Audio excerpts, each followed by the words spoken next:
يا مساء الهنا.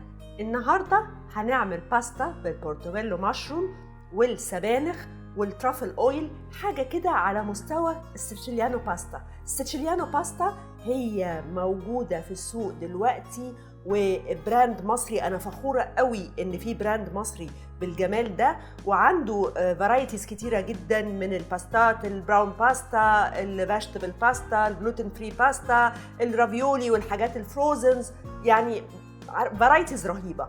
فشجعني واداني الالهام ان استخدم حاجات برضو سوفيستيكيتد شويه زي بورتوبيلو مشروم ترافل اويل، ندلع بعض شويه.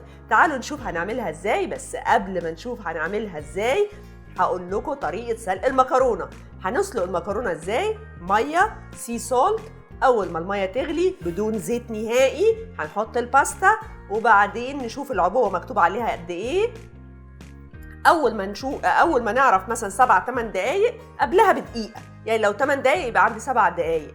هنتست الباستا، لو ألدنتي وفيها العضه يبقى تمام التمام. لسه نسيبها دقيقه زياده ونطلعها. هنطلعها كده عادي، لا مفيش شطف.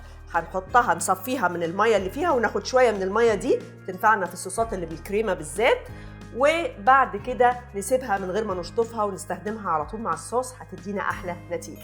تعالوا نشوف الباستا اللي بالبورتوبيلو مشروم والترافل اويل والسبانخ عامله ازاي.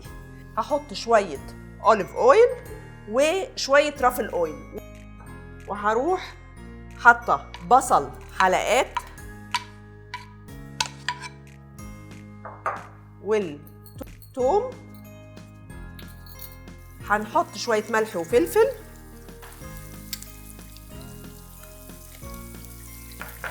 شويه صويا صوص صغيرين يدوني اللون اللي انا عايزاه، وعلى طول هروح مقلبه اداني البراونش كولر.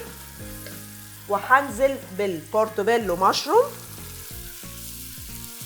هنجيب البيبي سبينتش احلى، اللي ما يعرفش يجيبها يجيب السبانخ العاديه، بس انا بحب في الباستات نستخدم البيبي سبينتش اكتر.